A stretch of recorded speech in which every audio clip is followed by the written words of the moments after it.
हम इसमें आए हैं अपनी पंचायत में। कहाँ से आए हैं? अंडेला से आए हैं। जींद से। हरियाणा के जींद से। हाँ, कहाँ से? हरियाणा में। हरियाणा से आए हैं। हरियाणा से। हाँ। वहाँ पे भी तो और है, वहाँ पे काफी सारे किसानों को मारा गया है अभी। और भी मारेंगे, इबो के है और भी मारेंगे। अच्छा। इबो इनका पर्याय नहीं है। हाँ। ये है जमा। क्या लगता है आप पे यहाँ आने से सरकार आपकी बात मान लेगी? नहीं मानना की मना लेंगे, मना लेंगे, मना लेंगे, मना लेंगे, नासा में लट दे के मनावांगे।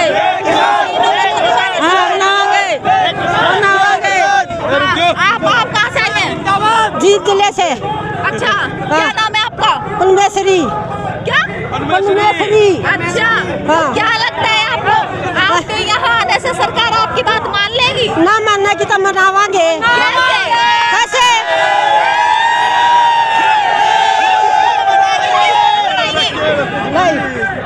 किस तरह मनवाएंगे? किस तरह मनवाएंगे आप सरकार से आंदोलन? हमें सीधे संसद में जावांगे। संसद का घेराव तो आप गहरा खूब करांगे, छाती तान के करांगे। हम करा बैठे के करांगे, हमारे बेटे जमाई मरण लग गया, मरांगे पल्ला। अच्छा। हाँ हम जावांगे सीधे हुए, थोड़ा तन के लड़ांगे। हाँ। छाती तान के लड़ांगे, पूरा संघर्ष करांगे। हाँ, आप बताइए कहाँ से आए हैं? पहले तो मैं आपको अपना परिचय दे दूं। मेरा नाम चौधरी परमजीत सिंह है। मैं भारतीय किसान यूनियन दोमार का जिला उपाध्यक्ष हूँ मुजफ्फरनगर से। हाँ जी।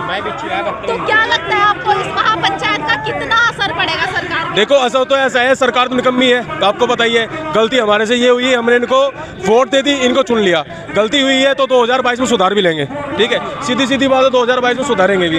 और दूसरी बात ये है कि इनके ऊपर असर पड़ना है नहीं पड़ना है, ये तो आज की बात, आज की पंचायत के बाद आपको दिखी जाएगा। और जहाँ तक मेरा मानना है कि इस पंचायत का इतना बड़ा दबाव इनके ऊपर पड़ने वाला है, आज के बाद इतना बड़ा दबाव इसके ऊपर पड़ने वाला है मोदी सरकार की। मैं किसी व्यक्तिगत में नाम नहीं लेना चाहता, भाजपा सरकार के ऊपर इतना बड़ा दबाव आज का पड़ने वाला है कि आज अगर ये मान गए तो बहुत अच्छा है, नहीं तो ये कभी पूरी जिंदगी नहीं सुधर पाएंगे। और पूरी जिंदगी मैं ये कह रहा हूँ, जैसे कांग्रेस का तख्ता पलट हुआ है ना, भाजपा ने कांग्रेस का तख्ता पलट किया है, ये यहाँ से ऐसे जाएंगे कि कभी जैसे गधे की सिर से सींग गए थे ना, कभी नहीं आने के। लेकिन आपने बोला है कि हम इस बार यहाँ से साफ कर देंगे बीजेपी को।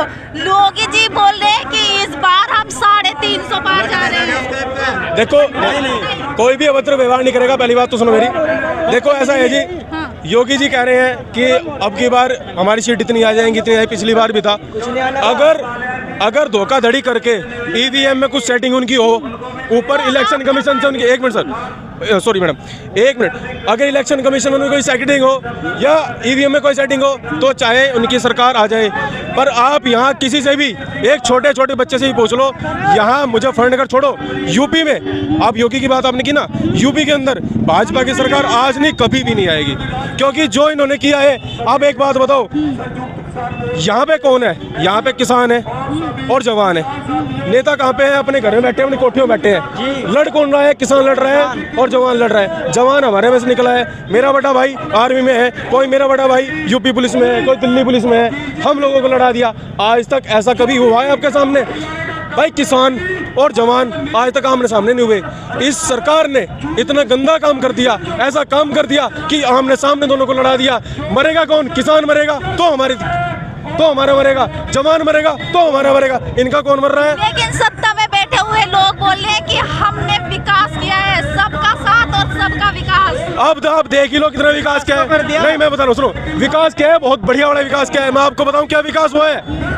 एक छोटे से स्तर से लेके चलूं, एक 10 बीघे 15 बीघे 20 बीघे जमीन वाले किसान से लेके चलता हूं। केसीसी उसके पास होता है किसान क्रेडिट कार्ड, ठीक है। 2014 में जिसका किसान क्रेडिट कार्ड 1.5 लाख का, 2 लाख का, 2.5 लाख का हुआ करता था, आज उसका विकास पता आपको क्या हुआ है? उसका आज किसान क्रेडिट कार्ड 4 लाख का हो गया, उसके ऊपर 4 लाख रुपए खर्चा हो गया। किसान का 4 साल से कोई गन्ने का पेमेंट नहीं बढ़ा।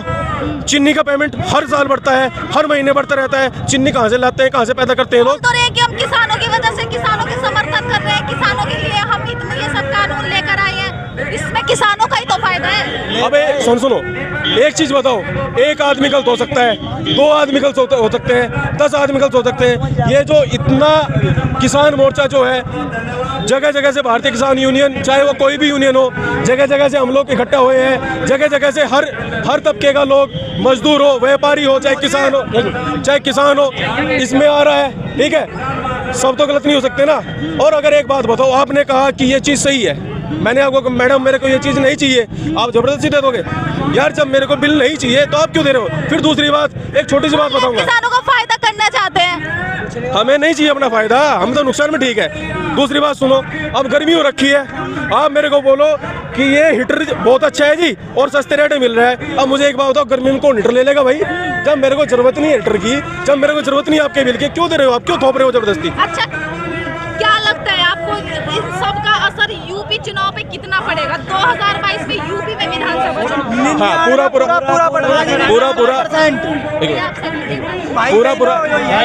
पड़ेगा। ठीक है, और अभी आपके सामने भी और सबके सामने चली जाएगा पता। आज की पंचायत ये निर्णय करेगी कि क्या होने वाला है 2022 में यूपी चुनाव का।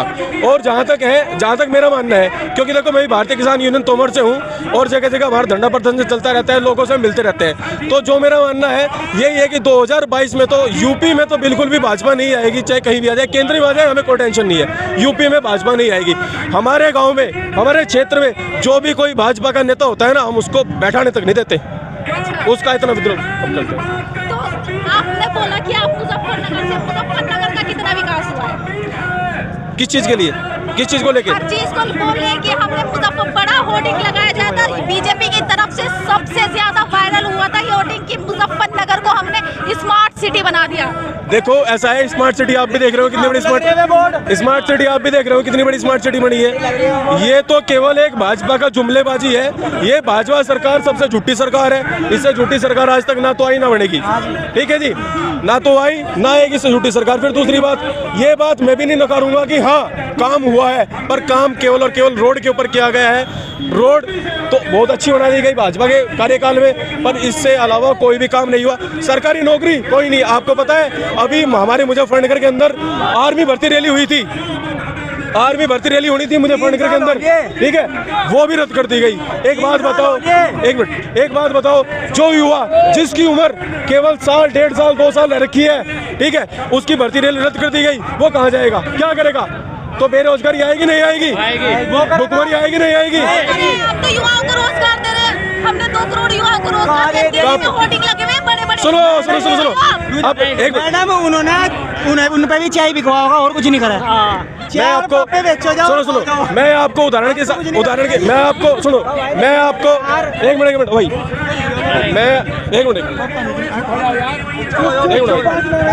मैं आपको उदाहरण के साथ एक चीज बताऊं।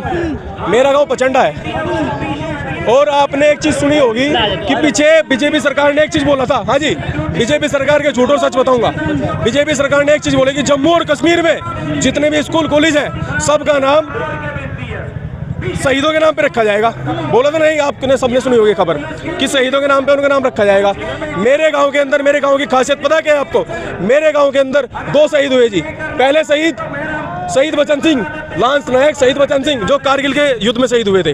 दूसरे शहीद संदीप सिंघल जो कि अभी 14 दिसंबर में शहीद हुए हैं। जब 14 दिसंबर में वो शहीद हुए, क्षेत्र के जितने भी नेता भाजपा के हैं, या मैं तो ये कहूँगा भाजपा की सरकार है क्योंकि भाजपा की बात करते हैं ना, सीएम तक उन्होंने ये बोला कि इनके नाम से गांवों के अंदर एक गेट बनाया जाएगा और एक सड़क बनाई जाएगी।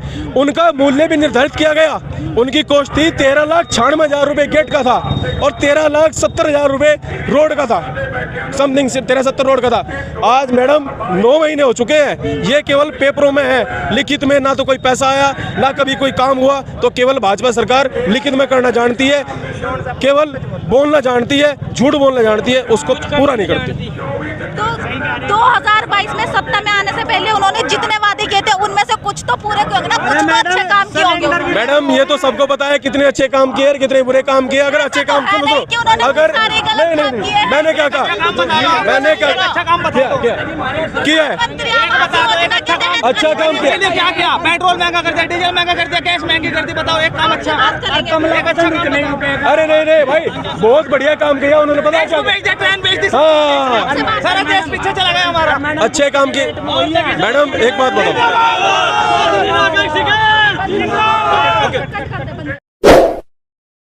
Subscribe now and press the bell icon. Never miss an update.